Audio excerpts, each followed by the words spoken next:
The Legend of Zelda is one of the most famous and successful game series from Nintendo, and this year is the 40th anniversary of the original Legend of Zelda release. And to celebrate, today I'm going to look into some of the development secrets of the original game, what went on behind the scenes, we've got early concepts, plus also some lesser known secrets from the original Legend of Zelda on the Nintendo Entertainment System. Without further delay, let's dive into the information. So first of all, we've got two-player dungeon creator. So The Legend of Zelda dates back to 1984, while Super Mario Bros. Was in development. Shigeru Miyamoto began design work on a second game in parallel, and early concepts for Zelda were about two players creating dungeons, and then players would explore each other's creations. However, it turned out exploring the dungeons was much more fun, so the team began to rethink their approach.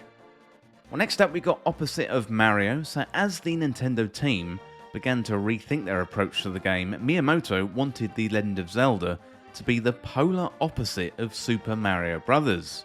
Mario was very linear and it made it very clear what to do next. Miyamoto wanted Zelda to provoke players into thinking what to do and where to go. The same team that developed Super Mario Bros. Worked on The Legend of Zelda, and they started brainstorming ideas. So here's Miyamoto talking to Superplay magazine. As with the Mario series, I came up with the concept for the Zelda series from my adventures as a child, exploring the wide variety of places around my home. There were plenty of caves and mountains, and we didn't have many toys to play with, so I would make slingshots or use sticks and twigs to make puppets and keep myself amused.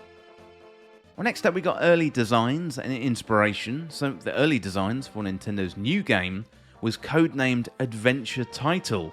At first the developers had the hero entering a dungeon right from the title screen, similar to Black Onyx, which Miyamoto would cite as inspiration alongside another game called Ultima.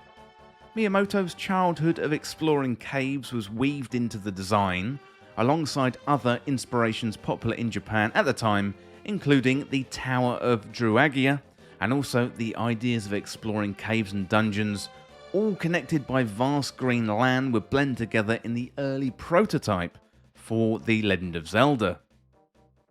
So here's Tezuka describing what the team were trying to achieve. We basically decided to do a real-time adventure game. No one wants to do physical things like pushing and pulling and selecting them from a menu, like a command-based RPG. If they're going to push something, they want to put some force behind it. Well, next up we got time travel. So during the early development and prototyping, Miyamoto and the team started forming ideas for the characters. The hero was called Link, and he was to be emblematic of the game setting, being a combination of the past and the future, and the hero travelling between them or linking them. Nintendo hired a screenwriter called Keiji Teru, who'd also previously worked on Dragon Ball, to create the backstory. This story was included in the original manual for the game and would provide players the context for their adventure, plus also describe what the characters' motivations were. So during this process, the concept of time travel was dropped and instead focused on a simpler story inspired by the medieval conflict in Europe. If you're enjoying this video, then subscribe for more Zelda content, plus also turn on notifications to never miss an update, plus also stick around to the end of the video for an exclusive offer for channel members. Well, next up we got Zelda Origins. So Miyamoto liked the damsel in distress storyline, similar to Super Mario and Princess Peach. In this game, she was called Zelda, inspired by the wife of the famous novelist F. Scott Fitzgerald. Her name would also make it into the series title with The Legend of Zelda. However, this wasn't the original name for the series. It released in Japan as the Hyrule Fantasy Zelda no Densetsu. Well, next up we got design goals. So here's Miyamoto describing the design goals of the game back in 1989. So it's an excerpt from a video game history book called Terebi Game Denshi Yugi Taisen. So here's Miyamoto, and he says, I wanted to create a game world that conveyed the same feeling that you get when you're exploring a new city for the first time.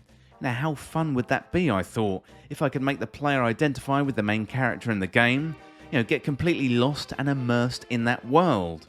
The idea of a game in real time also was something I've been thinking about for a while, but with such limited memory, it turned out to be a huge challenge to create enough satisfying content for the players. I absolutely wanted to avoid half-baked ideas and gameplay.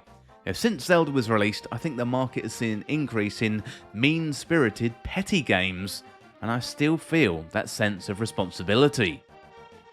Well, next up we got the want to evoke mystery, so it was very important to Miyamoto to evoke a sense of mystery in the game. So here's Koji Kondo describing what Miyamoto would ask him. I remember he had me make lots of different sounds for when you use the flute, when you warp. He was very particular about that one sound. It shouldn't just be pretty, I wanted it to evoke something more mysterious, he told me. Well, next up we got hardware limitations, so as the team created Zelda, Miyamoto and Tezuka started hitting the limits of the Nintendo Entertainment System, or the Famicom's hardware.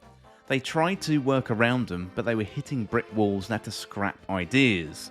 So here's Miyamoto describing an example. Back then, there were lots of things we intended to do but weren't able to because of the hardware constraints. For example, the level 7 dungeon entrance, we just changed the colour of the ground when the water drained, but we did intend to have the water actually disappear. And also, you can burn small trees, but we intended for you to be able to burn down the big ones. Next up we got Miyamoto's favourite, so here's Miyamoto describing his favourite character. I've got many favourites, but I really like the Dark Nut Soldiers, both for his name and also the way he was programmed. In the original Legend of Zelda, he faces Link with a shield, and he can change his speed. For his time, it was a very elaborate behaviour. Because of that, by the way, we had to work really hard to make sure there weren't too many Dark Nuts on the screen at once, because it would cause too much slowdown. Well, next up we got Second Quest Accident, so there were some major mistakes during the development of The Legend of Zelda.